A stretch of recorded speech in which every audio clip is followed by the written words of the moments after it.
Alright guys, I think we should start. My name is Alexandra Lecoeur. I'm the Director of the European Cultural Academy here in Venice. I'm very happy to see you all here. We have, for final event of the Venice Biennale Revealed course, and also welcome to all the guests that are joining us tonight. We have a very interesting panel on the digital renaissance, from creation to collection. And we've been holding the course with the students. I have Margarita here, one of our students. And we have some artists joining us, like Salma. And the question of digital art and NFTs is always kind of coming up. We're discussing contemporary art market, but it always comes up. And what I at least hear, I don't know anything about it, everybody is talking about it, but what is NFT exactly? Where is the value? How do I create the value with NFTs? So this is the panel that will answer all those questions, and I'm very happy to have the guests with us.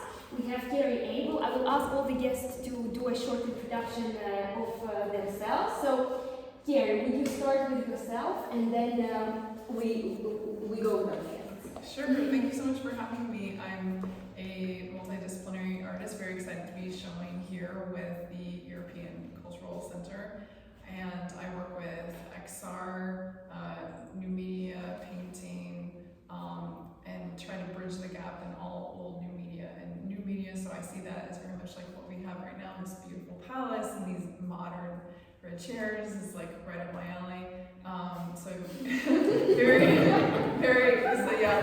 excited to be here to discuss these things that I'm so passionate about with all these people that are just such trailblazers in the industry of digital renaissance. So,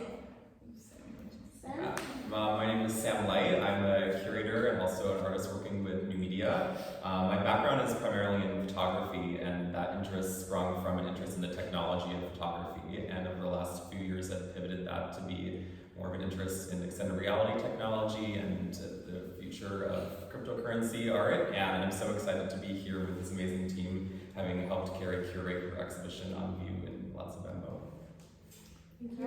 I'm Darragh Dandurand. I'm a creative director, independent journalist, and curator myself. It has been an absolute pleasure. We're just having a love fest over here. It has been a pleasure to be working on this on and off with Carrie, with Sam, with the rest of the team. Shout out to TJ. Thank you for working on this too. There are many people who are not sitting up here that have worked on it who are amazing. And the work that I do is really centered a lot on immersive technologies and speculative design, futurism. And to work on a show like this, especially as a curator, means so much to me because I'm always looking for what is next, what will change things, and we'll move into this conversation further. But I'm absolutely fascinated by the work Carrie's doing. So not only are you lovely, but I also have a lot of respect for the work that you're working on. Absolutely. It's a lot fast, I said it. All right. Julian? Hi, my name is Julian Johnson. I'm an NFT producer at Nifty Gateway. My background started in photography, transitioned into digital art. I worked at a gallery in New York for the past 3 years, traditional art world, but then pivoted into the NFT space and had the privilege of producing Carrie's debut NFT drop on Nifty Gateway, featuring 3 of her XR paintings that are exhibited here in Venice. So yeah, really happy to be here and discuss all this. Yeah. So, Carrie, I want to start with a little bit of context, because we talk about digital art. What is it, digital art? So we talk about XR, VR, NFTs. Can you give us a little bit of context? Sure. Well, I believe that digital art spans a much broader context than XR and VR. Digital can be anything from drawing on an iPad to basically, I think music is digital art now because the primary consumption is streaming and the primary creation is through the computer. The production is done. So there's a really broad span when we say digital art. When we take that more down to what is XR, what is VR? XR is extended reality, and I believe that it would be the best way for people to experience the Metaverse, which is a buzzword we will try to stray from, but that is being able to understand that. I think that in 5 to 10 years, as more people are understanding that, then they will understand VR, AR, much more so. All right. And then, what is the place of NFTs in that metaverse universe? Right. So this is one of the things that gets me so passionate talking about, because there's two very, very distinctive communities right now. There are the NFT community, which is predominantly two-dimensional digitally native work. And then there are, sort of the XR metaverse camp, which a lot of them are actually very anti-NFTs, who their focus is in pushing for the hardware and software and art technologies for experiencing reality in a real-time volumetric way in person. Art, it's like world building. If you see like Ready Player One as like an example, you're jumping into another world, and it's not something that will replace our life, but it will just add to our life. Yeah, another dimension. Right. Okay, I see. And then I always get this question: is if we talk about NFTs and digital art, how do you create value there? Because when I read reports on the art news, we know when people sold his NFT for 69 million at Christie's. We always hear about NFTs that sell for thousands of dollars. So how do you create value with NFTs and with digital art? Because this is I think not clear for a lot of people. So I'll give my brief answer, and then I'd love to pass that off to Julian. Yes. That I think, like, for myself, what I've been hearing from a lot of people in the more crypto native community, as well as like some of the founders of Ethereum and stuff, is that people in the NFT community don't quite understand everything about XR yet, and so they believe that this would be the year. And then when that happens, then the valuations of XR native extended reality artists will start to match more the valuations of the 2D artists. But there are, like, I think many factors that come into that, and community is one of the most important things in the NFT community. Yeah. But I think that this is really more of a good specific question for Julian. So that's exactly what you're going to Let's dig into it. I mean, I think there's a lot of ways to create value with NFTs. As Carrie was mentioning, there's a lot of community that you can build within the NFT space as an artist relating to your collectors. But in very simple terms, NFTs are non-fungible tokens where you can essentially prove scarcity of a digital work. So the way that there is only one Mona Lisa that exists, you can also prove that there is only one digital or XR painting of Carrie's, for example, that will be minted and exist. So it's the artist's scarcity, the provenance of the artist, validating that it's from the artist itself. And there's just a lot of opportunity for connecting with collectors. So the way that Carrie released her 3 XR paintings that are exhibited in the Biennale, she released editions of 8 of 3D painting representations of the worlds that she created within her paintings. So edition 1 set of 8 editions for each painting.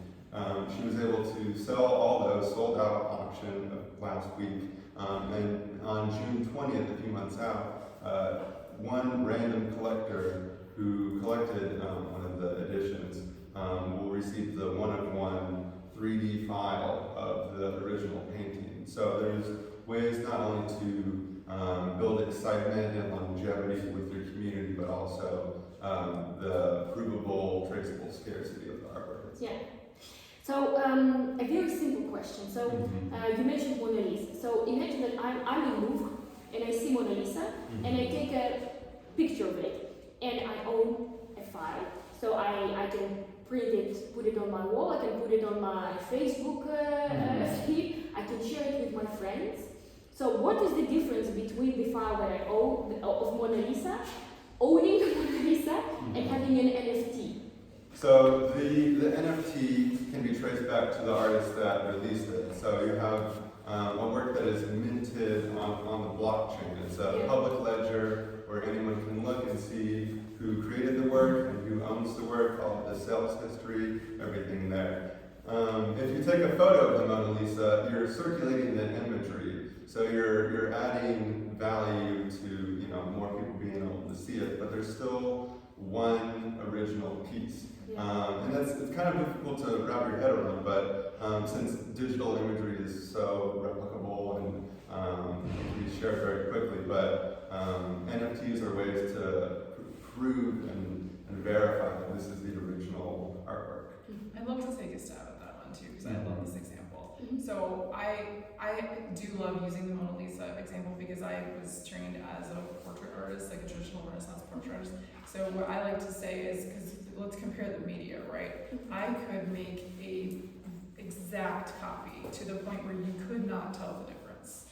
But would that make that as valuable as the original? It wouldn't, right? Like, no, it wouldn't. So I think where people get confused here is that because there is so much digital, and digital is easier, and that is how we are able to broaden the scope of viewership and accessibility to things, that understanding that there can be something that is digitally native of value and of unique value, you have to believe in digital scarcity. Yeah. And that's where light bulbs can really go off. And that's all worked out in math and ledgers and public ledgers that are traceable and provable. Yeah.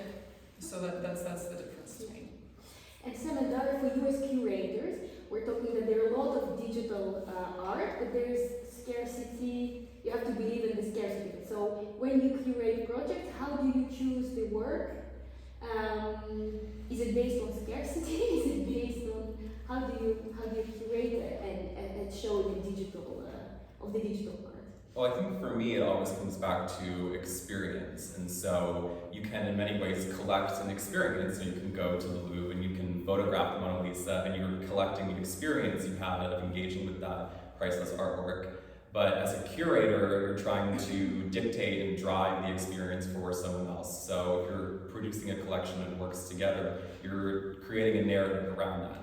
And so I think that actually nicely comes back to kind of like the theme we're presenting here of this idea of a digital renaissance, because the curatorial lens on Carrie's work and his presentation here in Venice is using technology from the production of works that Carrie makes in her studio, how they're actually exhibited, how they're exhibited with the backdrop of Venice on them, and then as well as what we've just been touching on now is how they've been collected and will continue to be collected. So from a curatorial standpoint, I'm thinking the experience, how someone is having it if they're visiting Carrie in her studio versus how they're visiting the exhibition that's on site here versus how they're going to continue to distribute these works into the world in a longer period of time. Interesting. I think to go off of that as well, having not worked as a curator on this project, I worked as a strategist with Carrie's team. So that being said, from a wider curatorial POV, when I'm working on different projects or different shows, I'm very interested and invested in trying to create an artist or an artist statement, curatorial statement, whatever it is tied to normally work with foundations or universities or conferences. Point being, I don't think that digital art should be seen outside of fine art. And so it's not that you're curating necessarily, thank you, we're all doing that. No, but you're not curating, to keep it very like high level, you're not looking at this as an anomaly. This is not novelty. We're seeing novelty use cases at the moment. We are going to see a Dutch bubble. Happy to debate that. Yeah, Julian's like, but it really is part of a renaissance of fine art. And you're going to be seeing more and more of it, and it's not going to go away. The only change really is how it is going to be viewed, how it is going to be collected, the technological aspects of it. But curatorially, this is absolutely valid. And the tech, the media used to create it, is going to be absorbed into a larger fine art conversation. So that's my high level. Yeah, it's very interesting because also with the Biennale, we talked about it before that session, that actually you don't, in the current Venice Biennale, you don't see a lot of digital art. So you also notice that even from all over the world with the national pavilions, with the main exhibition, it's not yet presented. So there's still a relatively small community that is working with this kind of mediums. It's interesting, but I wondered, that in 5 years, in 10 years, if we visit the Biennale 2030, do you think that there would be a separate pavilion, or? If I may, we were actually having a conversation right before this talk, and I'll tee up with this. It is a massive paradigm shift. The way in which we are going to be exhibiting art, just as I was saying, in terms of curation, this is going to be part of that wider conversation. But in terms of actual exhibition, every single festival, every museum is going to have to give allowances, give money to artists, to their teams, architecture teams, to figure out exactly how to show these, because they are meant to be honored as any other piece of art is. We are still in a very exciting, very fun, very new process of trying to figure out how best to show these works. So, credit to the Biennale that you're finding ways to do that. It's very important, and it's pioneering work. With that being said, I want to kind of jump over to what the Biennale actually stands for. I know we were talking about this earlier, and I think that this is a good segue. I'm going to pass it to you really quickly. Yeah, just curatorially. Yeah, no, I mean, I'm so thrilled to be here, and this is such a culminating moment, I think, for us as a team, because it's been like a year and a half of getting the show to be here on site and to have the incredible backdrop of the event. This is so interesting. And in curating the show, I thought so much about the history of 125 years plus of the Biennale and in this space, and how many people have presented works here, and how I think kind of from the origin of it, from day one, it was meant to be something that was subversive, and meant to be something that was going to have a conversation about right now, but also the future of art and creativity on this global scale. And one thing that I think really stood out to me would be like an example of like Rauschenberg getting the Golden Lion in 1964, and that sort of solidifying pop art as this moment of it being accepted into the canon of art history. And now that's probably the most widely distributed art in the entire world, and that's the most art history 101 thing you can get. It's okay, this is high level art, and we're going to have a conversation around it. And so I think that the backdrop of the Biennale is an amazing place to show works like what Carrie is already producing now, where it's implementing extended reality technology, both in the creation of it and the exhibition of it. You can say, I'm having an experience that's so tied to the history of this place, and I'm also able to step into another world that Carrie is building and have this experience in another world, inside a world, and it becomes this incredibly layered moment that I think the Biennale can nod to XR as being in the canon of art history going forward. Yeah, definitely, and I think with what happened with Rauschenberg is that she was presented at the American Pavilion, and nobody actually thought that at that point American art could win a Golden Lion, so could become the winner of the international art scene, and I think that victory really established American art on the global scene. All right. So, Carrie, tell us about the project that you're doing at Palazzo.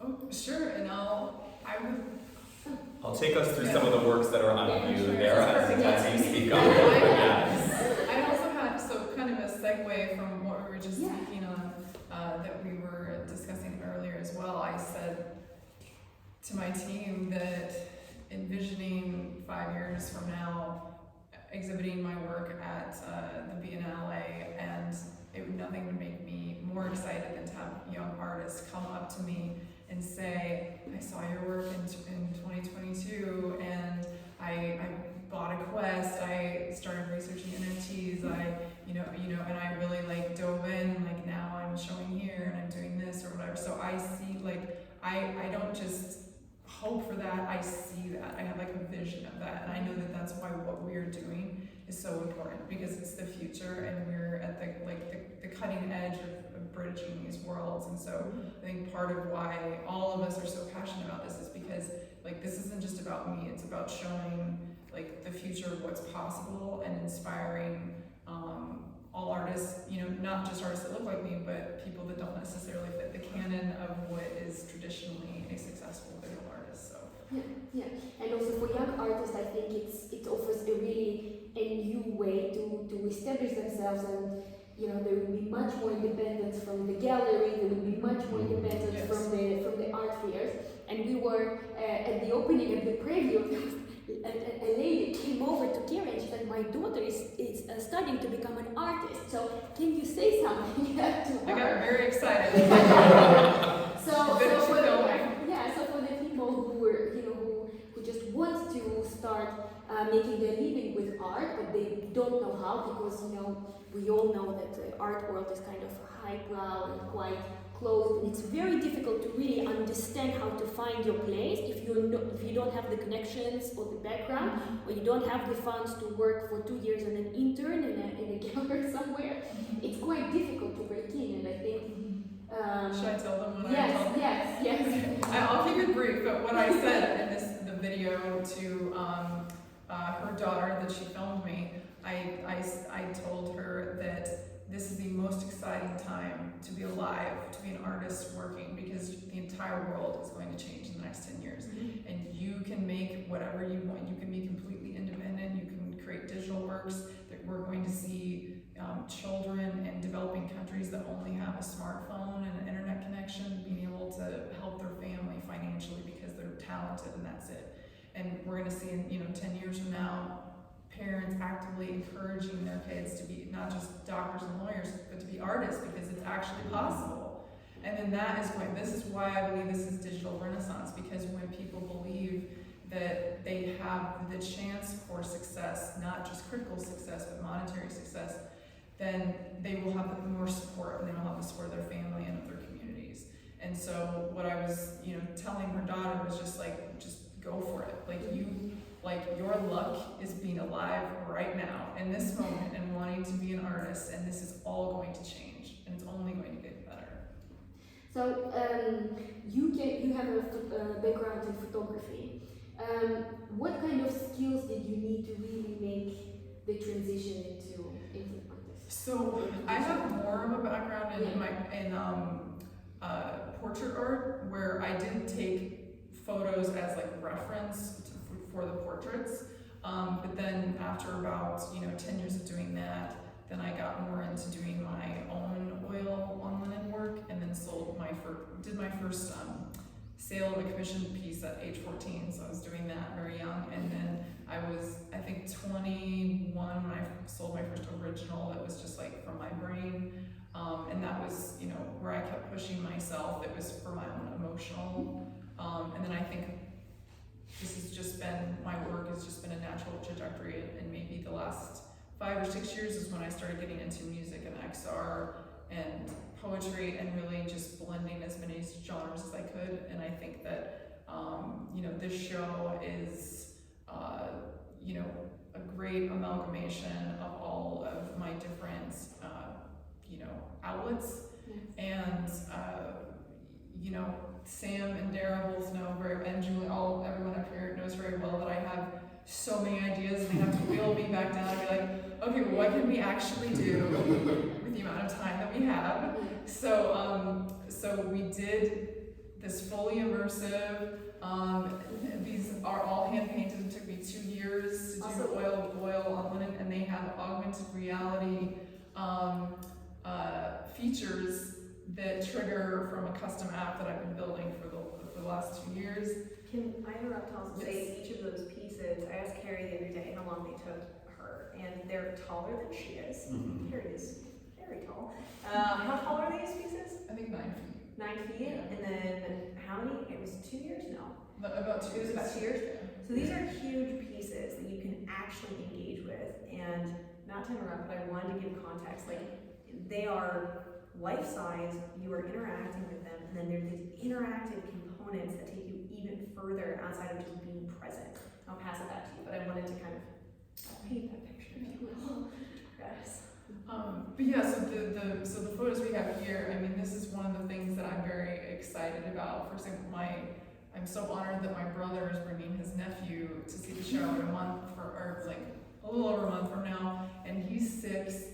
And when I was telling them about the show, they just know that that's what he's the most excited about. It's okay, you download this app, it tells you, there's an image here, there's this wall, you gotta find that detail, and then it's gonna do something. It's gonna move, it's gonna, And so I think that for me, it engages a younger audience when there's something like traditional oil paintings. And then I think even with adults, it makes them look longer. they'll find details that they might not necessarily have. And then another point of building the app was that I wanted to not just make the exhibition itself more engaging, but to make something that was inclusive and accessible throughout the world. So there's going to be the performance that we did on Friday night that's also a hologram that exists in the exhibition. There's going to be clips, as much bandwidth as we could fit on there. There's clips of us that will be AR experiences that people can view like they're just in their living room. So if it's someone like on their phone, and they'll just be able to view it. So there's all kinds of inclusive experiences on the free app that anyone can download all over the world. And then we have, do you want to show them the sculptures? Yeah. And then we have there's one of here's the VR piece that was sold out in under 30 minutes. So Julian on the night before the opening. It's been an exciting week. It has been a whole week, yeah. But it's an entirely different experience to be like inside the headset. Yeah. But so that's why I also like to create like 360 videos and experiences, because that's something that like with the app, we do have those available on the app, and basically anyone with a smartphone, it works like with how your compass works.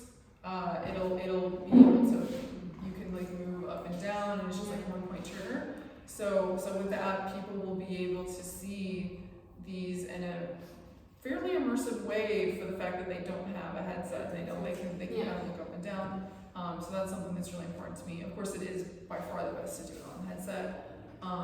And then these are the VR sculptures that I had the headset on and I'm sculpting like in the air, and then they can be exported as FBX or OBJ files, and then 3D printed, and then these are hanging from the ceiling in the exhibition. And I think when we first saw these actually hanging, like how the idea, we were just like, oh, like I was just like, oh, it's just like my dream. Like they're just really, really beautiful. And then we have others, like I've got a little bronze ring that I made out of that too. So there's a lot of different elements, but they seem to, I think, all work together thanks to the cohesion of these wonderful people around me, roping in all of my ideas, I think. I think it looks fantastic. So if you haven't seen the project at the Palazzo, please come by, because it's wonderful, and you can really experience it with VR glass, with VR set. There is a VR set there. You have the 3D sculptures, you have the paintings, all in one room. And you mentioned that it's been sold out. So it's also very interesting for me. Who are your collectors? And I think it's also the question to all of you guys, because of course I think the rise of digital art, it's also because there is a new type of collectors. There is a new type of mentality that people don't want to own maybe a physical thing, but they're also spending so much time online that for them there is a big value in digital art. They also maybe don't want to necessarily own something completely, they want to rent it and so on. So who are the collectors? What can you tell about that? So well, just to clarify, we just did the VR pieces first, and then we're planning to do a release in July, right? July of the sculptures, but I'd say that's a better question for Julian for the Yeah, I mean, so there are, I want to say 24 unique different collectors that have collected editions of the painting, view of the paintings. And that's kind of the beautiful thing is, in a normal gallery, you might walk in and see if you can see the price list of the paintings, for example, and they might look you up and down and think you don't have enough money to be a collector. There's a lot of gatekeeping, and there's a lot of, checking class and privilege and wealth to make sure that the collector will add value to the work. But I think that's kind of beautiful about the digital art space. The NFT collectors that purchase Carrie's work, a lot of them are anonymous. A lot of them just have their usernames, but a lot of them have now a direct line to Carrie. There's a lot more of even though it is anonymous, there's more of a connection that you can have with the artist. And when releasing future work, you know, Carrie will be able to have further engagement with them, whether it's rewarding collectors with additional artwork, saying as a thank you for being someone who believed in me initially, but also in terms of collecting within the space. There's a unique thing that I think we should touch on too, which is in the traditional art world, if you are an artist who sells a work and a collector resells it, you don't get any of the money back. But the beautiful thing is artists get secondary market sales. So if someone who collected Carrie's work and then resold it, Carrie still gets royalties for that.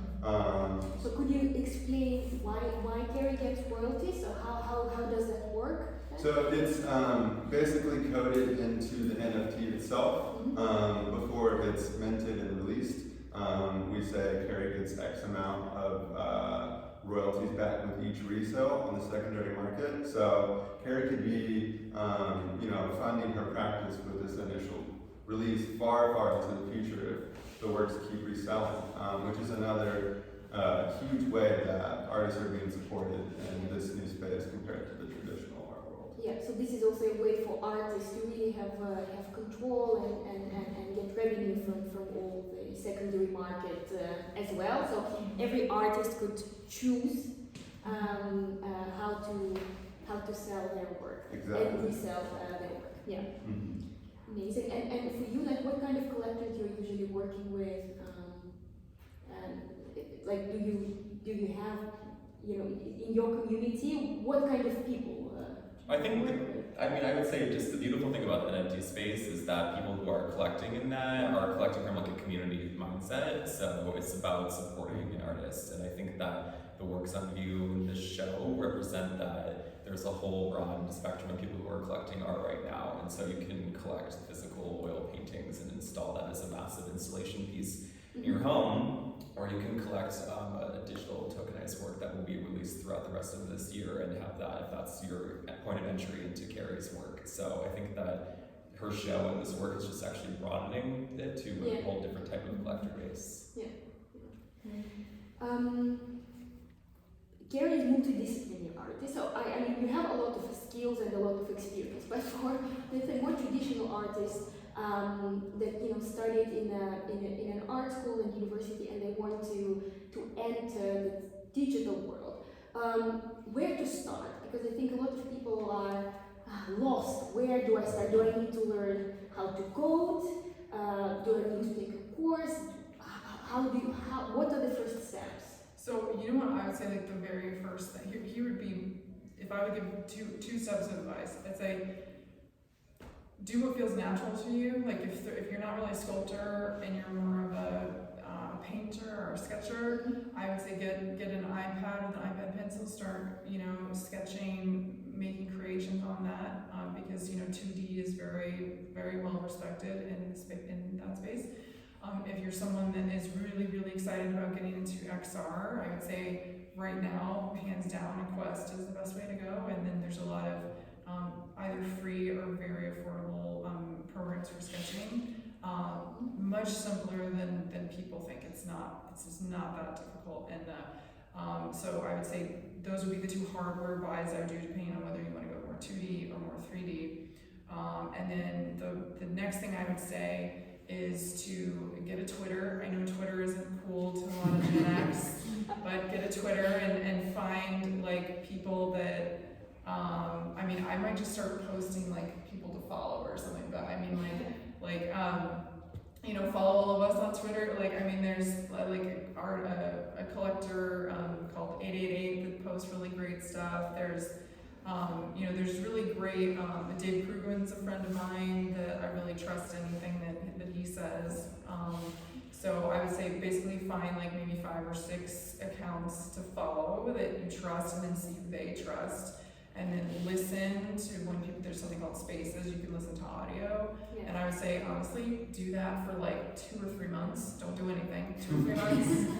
Just listen and learn and like try to absorb, be cautious. And this is what I said the other day to the woman who was asking advice for her daughter. rule number one, don't click on any links from somebody you don't know. That seems like a very easy rule, but very, very smart people do this every single day. And why not? Because they're most likely trying to embed some kind of way to infiltrate your browser. Now, if they get you to actually download something, then they can really mess you up because they can record your keystrokes, they can get, so you just have to be very, very cautious about who you're trusting with any links, anything like that. There's a lot of people posing to be like support for a company that they aren't really, so you have to just always be extra careful. So that's number one. But just because there are people doing that doesn't mean that the whole space is a sham. Like, that's ridiculous. That's like someone robbed a bank, all banks are evil. That's like it's a ridiculous assertion. But so I would say those are my number one go-tos. Do that. And I think the reason why Twitter is a really good place to dive into is because things change so quickly. You have to just learn on the fly. What I would tell someone now will be different from what I tell them 3 months from now. So the best thing to do is just to find some people that they trust, and then just keep up to date with what those people are saying. And as for you, what are your resources? Where do you get your information and follow the news? I would say for myself as an artist who has considered the last few years how to kind of pivot my practice, I think that stepping into these new spaces, and I would certainly say this as someone coming out of a university program or anything, is hold on to what you were first attracted to. So for me, that was analog photography. I haven't let go of any of that interest or love. I just applied the 10 years I spent learning and studying photography to how I can now exist in the NFT space or exist in XR dialogue. And so if you're trying to make a pivot in your practice, it's not about scrapping something that didn't work for you, it's about adding something else. And I think that is really represented in Carrie's show here. I think that there's still elements of what you first fell in love with when you first started as an artist, and that's on view here. And there's things that you've just discovered in the last 6 months that are also very well represented in a full capacity. So if you're trying to expand into something new, you can kind of look to the past and see where that's going to. Yeah, so it's important to embrace actually what your experience and what you've been doing before, and then just find it's a different platform to present it to actually more people and to a wider audience. Yes. Right? I would say don't let the tech control you. You must control the tech. This is where you take the sunglasses out. That's when you wear the sunglasses. She has these amazing sunglasses. I would also say in my own curatorial work, and this is a little bit away from Carrie's exhibition, but I have a specialty in immersive and emerging technology and fashion. So I mentioned earlier briefly that a lot of my work is speculative design. So as a creative director, and as a journalist, a lot of the stuff I cover, a lot of stuff that I look into or I work on is trying to solve future problems that haven't arrived yet. And in terms of tying that back to curation, just as a personal example for myself, another way to really understand what you're interested in, whether it's working with new media, as Carrie was just touching on, or what Sam was saying, basically having a hyper focus on how do you make taste, or how do you acknowledge what you feel is worth putting on exhibition. For myself, I like to find a niche where I'm combining things that aren't traditionally together, and I love that contrast. So what does immersive technology, what does digital art, what does fashion look like combined? And as far as tying it now back to Carrie's work, I think that what we share in particular is a deep appreciation for multidimensional, I mean that every sense of the word, multimedia works. So Carrie also touched on it before, but I think the best way to describe your work is world building. There are so many different ways in which her work is tied together, and it's incredible to me because you're taking very traditional media, very new media, and you're not allowing the bounds of technological, how do I say this? Tech is not caught up to Carrie. So she's not allowing that to stop her from really tying different media together in a way that is incredibly unconventional. And that's what attracted me to working on this type of stuff. Yeah. I mean that. It's just, it keeps going. I love that. Yeah, I mean, in terms of getting engaged with Web3 NFTs, this new technology, I mean, For me, it's a lot of social media. I find a lot of artists that I like, no matter what medium they're a part of, on Instagram or Twitter or Discord, and even in the media out here. I mean, we were discussing before that NFTs aren't really that represented, but you know, Carrie's work in the Palazzo released as NFTs. There's a personal structures exhibition with Obscura and Super Chief and art blocks down the street. There at Palazzo, there's the Decentralized Art Pavilion, which is exhibiting a lot of different you know, Web3 crypto artworks. So I mean, it's here, whether we know it or not, it's here. And as someone who works with artists trying to onboard them and grapple with this new technology, I work with artists that are teenagers and artists that are in their 70s that are still, you know, trying to wrap their heads around everything. But in terms of adopting it into your life, it's pretty easy to just, because there's so many opportunities and things that you can do with this technology, you can adapt it to whatever interest or practice you have. Like I have an artist who I'm working with that just is purely an acrylic painter, only paints on canvas, that's it, no digital art involved, and she's going to release her work as NFTs, and whoever collects the NFT will get the physical painting. So it's not like you have to learn how to code or learn how to use daunting technologies. It's you can shape it how you see fit. I find it very reassuring. Thank you for that. That's really great. Thank you very much, guys. So we still have some time for questions. Do you guys have some questions to ask? Yes, please. Well, hello. First of all, thank you for sharing with us this knowledge about NFTs. I've been searching about NFTs for the last year and a half. I have a lot of questions. I'm also an artist. I'm exhibiting at Palazzo and the corridor C is like a black corridor with like pre-Columbian sculptures. And I'm trying I've been working with a gallery, with a curator in my country from Colombia, and he was in Basel in December, and he returned from there and he said, "Hey John, my name is Johnny Lopez." And he said, "Hey Johnny, you have to create NFTs," and because I do sculptures and paintings, he said, "Just take a picture and upload them in OpenSea." So then I realized that, and he told me you should do it you should think of them like prints, you know, like etchings, for example, or serigraphies. And so I spent a lot of time on OpenSea uploading them, you know, and then I realized when you create one, it is an NFT, non-fungible token, and when you put more than one copy, like SFT, semi-fungible token. But I realized that there's not only just upload the picture, you have to create as you said, a community. I see that you are a whole team, which is amazing.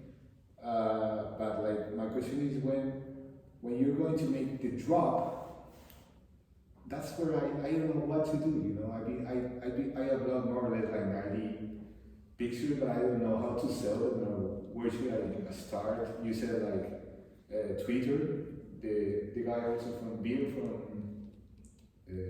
the one in Palazzo, what's the name? Super Chief. Yeah. Told me, here with NFT, Instagram doesn't work. You have to use Twitter. I said, Yeah, I've never used super Twitter weird. before. Yeah, Twitter and Discord. I'm not a big fan of Discord, but it's where It's where it's at. yeah. And I think the thing that's really, really different, and I think hard for a lot of artists to grapple with, is that it's very different from the traditional art world sense of, okay, there's this artist who is deemed cool, and then now all the collectors want to buy their work, or maybe the artist passed away 10 years ago and their work is hot now and everybody wants to buy the paintings, right? This is all about people supporting an artist that is alive and that is doing things for their community and that is passionate about not just their own career but the careers of others, and whether that's you're building, like I've been a very active community builder in Brooklyn, New York for the last 6 years, supporting and launching the careers of emerging artists and showcasing them. Very often, very tireless duty, but I do believe that has benefited me in a lot of ways, because I think that as opportunities like this have come up, everyone knows that that's who I am as a person. Like I'm a community builder. Like I support artists, I support emerging artists, and those are the types of people. It's not just about the art. Like people want to support artists who are invested in their communities. It doesn't have to be like the whole world, but maybe it's a project in Colombia, or they're supporting something that's bigger than you in your art. And that's where I think the big difference between these types of communities and then the old school way of like art galleries. And something else as a business model that I've seen is not just collecting an individual's work, but someone, whether it is an artist or it is a curator or it's an auction platform, puts together a series of artists that you can purchase together, and you're kind of supporting them. So instead of just having one of your own pieces, maybe it's several other Colombian artists, and then you find that community that absolutely wants to support that group. I've seen this done several times with Black digital artists, with female digital artists, and it's not necessarily just about identity. It could also be about the specific type of art itself. But it's something else to consider. And Julian, I'm sure you're spot, but if you have any thoughts on those types of auctions as well, I've seen those be very successful, because maybe someone who is a huge fan of yours would buy into that to support you, and also get other pieces of art from other artists that are tied to you, or something that they have some common with you, like the type of art that you create, etc. And then it just broadens this community out for more collectors. And so perhaps, but any thoughts on this? Yeah, I mean, I think in terms of community building, building up to the drop, that's the question on every artist's mind. Is like, I love to make an NFT, but how do I get people to show up for it? How do I get people to support it, the work that I'm putting out? And it's kind of a two-pronged thing. One is figuring out the best way to represent your work, visually and digitally. If you're working with, sculpture, how are you going to present that sculpture? Will it be a photo? Would it be a video where you can see the whole view of it? Would it be like a 3D file of that sculpture? There's so many possibilities and so many ways that you can storytell your life as an artist and the work that you create. But in terms of, putting together either a group exhibition or a whole body of work of just your own, it's largely like the way that it would work in a traditional art world is you're going to have a gallery opening and you want it to be a huge party and all your people to show up there. So how are you going to, spread the word about your art and try to build some sort of community within your release? It's like an internet event. It feels separated from us a little bit because it's on the screen, but at the same time, when you release your work, the people that love and support you want to show up for you. So it's really about activating your community. Just seems like it's like a lot of hard work, I've been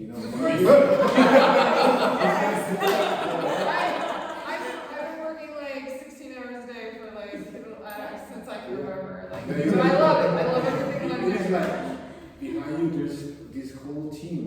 Actually, behind you, there's a whole team. There are more people that support you.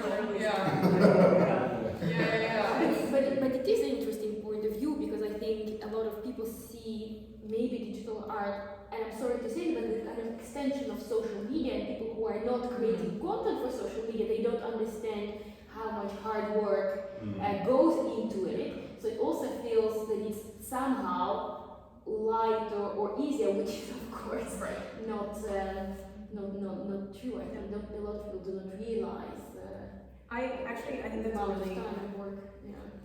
great point that you bring up in terms of how you would do pricing for what materials you're purchasing. Because if you get a single subscription to something, then you're just using that as a program, and you're not going out and buying new things, etc. If you're creating VR art, and Carrie, you can speak to this, and I've worked in VR for several years, it is physically taxing. There's a physical component to making in this. There is a compromise sometimes that you make on, this is getting a little dark, but like headaches and like optical issues. Sometimes if you're spending enough time in the headset, and I know like there are moments to give credit to just the process of creating this where you'll have to tap out from looking at screens for 3 days. And we're like, all right, well, it'll get done when it gets done because we have to keep Carrie alive. It's very important to keep Carrie alive. But there is something to be said about the fact that this is not necessarily easier. It's just a very different way in which you go about purchasing the art or keeping the art. Also, to your point, when I'm referencing team, I think it's really important to give credit where it's due. And there are a lot of incredible people who've been working on this exhibition in particular in different ways and supporting Carrie, and then on what Carrie has endless projects. So on all these other things that she's doing in New York. That to say though, not every single one of us is dedicated to focusing solely on the digital aspects of this. There are different collaborators who come in at different points, but I would say something that shouldn't be ignored is discussing social media. The fact that, here you have grown your social media following, and this is important to acknowledge, like as you're asking about business models. You have a social media following on Instagram alone of 150,000 people. And you can directly talk to that audience at any point. So that's something else to say, which is that social media plays a pretty big role here. And I think to differentiate yourself, that gets into a larger conversation of novelty and uniqueness for you as an artist. How do you set yourself apart? How many other artists who are doing sculptural work have just that photo that they're minting, that they're selling as an NFT, versus Julian's idea of like, are you doing a 360 recreation? Are you doing whip files instead, or like something that's in prototyping? How are you setting yourself against this market? Even though NFTs are booming right now, you still have to find a way to step outside of that for yourself. And I know you know that. So it's just, I think, but I have this conversation a lot with clients of mine. They're like, oh, I can just post a photo. I'm like, hold on. Yeah. One sec. Yeah. Something I think that's like really, I would just like to say to you as well, as since you're a sculptor, I feel like the XR and the NFT, we get so much more questions and focus, I think, about NFTs because people think money when they think about that. But I think it's really important for us to see that the convergence of these two is inevitable, and I'm seeing will definitely happen much more so by the end of the year. So if you were a sculptor, to me, it would seem foolish to go towards 2D. You're already 3D. So I would work towards, getting a volumetric capture of which you can actually get with like a brand new iPad that has LiDAR on it. You can capture it, like export it as an FBX. You can literally mint an FBX file, and then when you're, having that sold as your NFT, you can be like, and here's your sculpture in your Metaverse home, like it's not just a photo, it's like you're already like thinking 5 steps ahead about what people are going to be wanting in like a few years from now, you know what I mean? I have a question, and maybe you can help explain that a little. So I think a lot of people see these works and think, how do you do that? So could you maybe talk about the experience of being in the headset? And you mentioned hardware before, but maybe even a little bit more detailed about the apps, because I think it is more accessible than people think it is. Right. And there's a less steep of a learning curve than you might think when you see the finished works. That's a great question. Thank you for bringing that up, TJ. So creating something like this, I have on the VR headset. It's gotten way easier than it was when I started in like 2017. Now you can do standalone where you're just putting the headset on and then you're using your hands. Oculus. That is what I've been using. And you can, we call it painting, but I think it's much more like drawing sculpture, because you can, there's not the wetness, it's like you're doing so, it stays exactly where your hand is going, but it's not wet in the sense of a paintbrush. It's like you have different brushes that you can choose from, but it is not, you don't have to code. Like, it does help to code if you want to create interactive works, then you do need to know how to code. But if you do just want to create sculpture sculpture. Oculus Medium is incredible for sculpting. That's what I use. You do need a VR-enabled laptop to hardline to the headset to be able to sculpt in that program, so that's a little bit more complicated. But for the painting, for the VR painting, it's really not as hard as I think as people think, and it's what on our Spaces talk that Nicole from Christie's brought up that has said to me a few times is that we just haven't caught up yet to like this cannot represent how cool it is basically like in a headset. Like it's a whole world, it's a world, it's an entire world. You cannot like there is never going to be anything as good as what it looks like when you're actually in there, and like until it becomes more understood in mainstream what the XR and what Metaverse means and all that, then we won't have as much valuation, but that is coming. So that's why I say, since you're a sculptor, I would start thinking volumetrically, and FBX is the universal file for sculpting, so you'll be for sure that if you're capturing it in that way, then the perpetuity, your collectors will be happy with that. So it is when you create the NFT, when you create how do you say this in English? Like an extra file, like if you buy the NFT, you get the OBJ, and that's what you're talking about?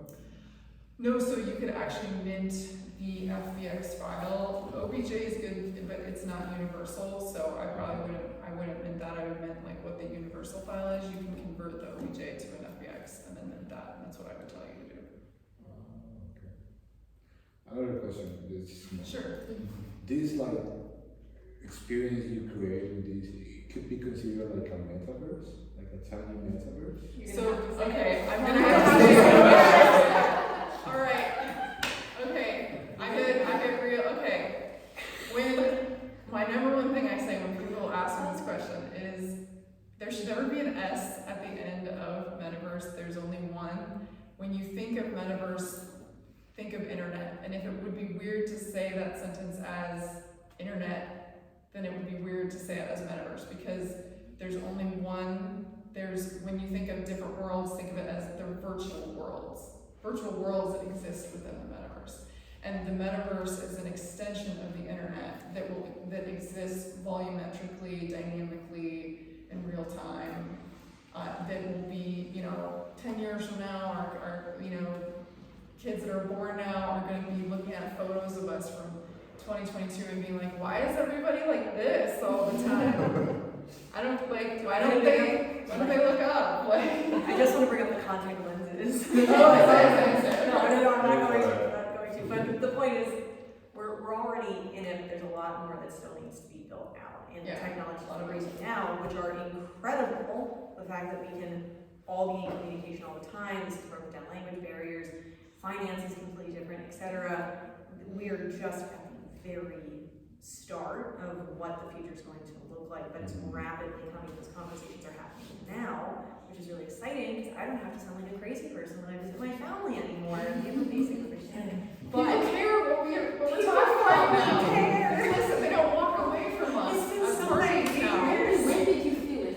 When you felt, was it COVID that kind of accelerated that process? When was it when did you could talk to your family?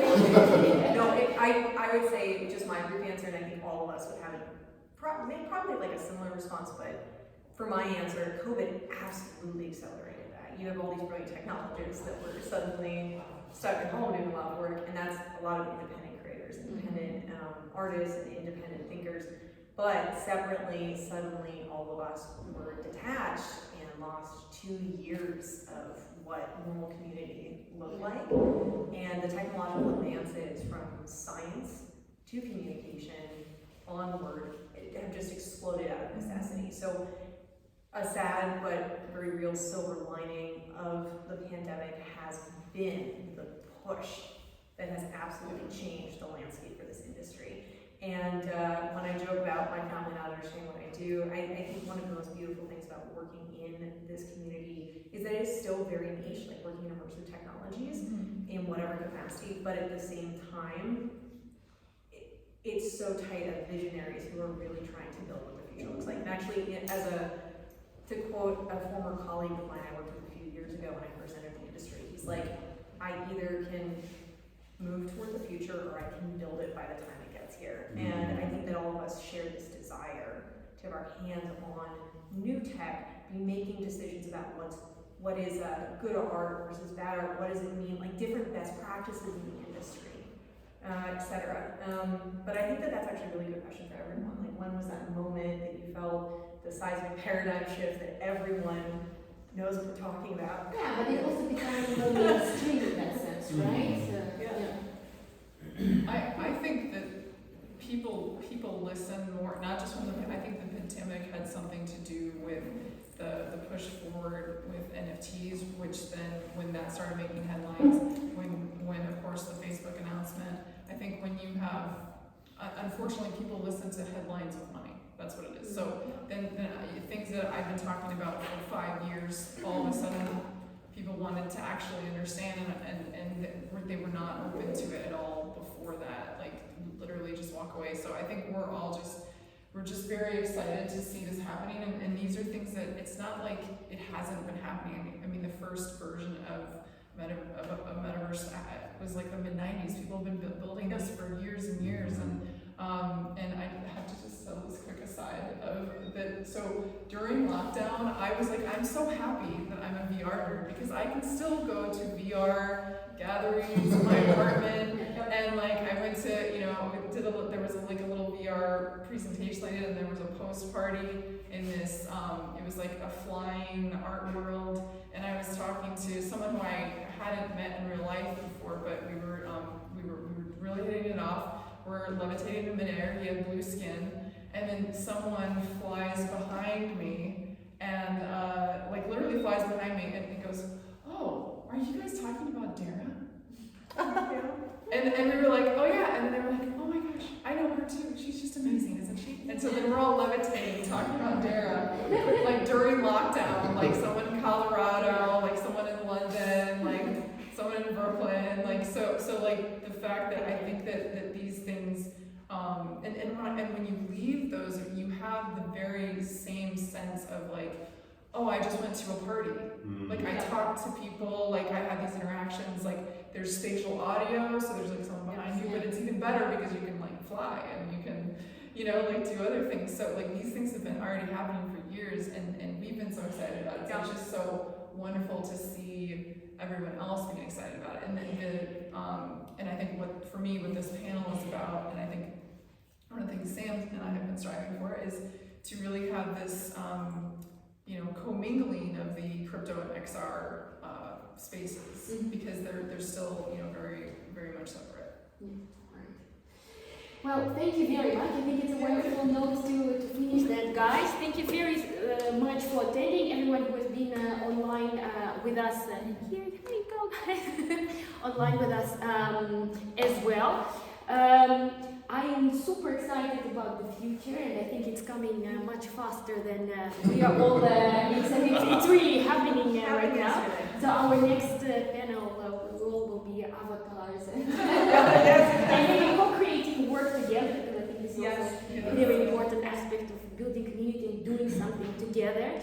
Doesn't matter where you are or how do you look or what kind of money you have, you still can participate in this community, and so I'm super optimistic about that. So thank you very much, guys.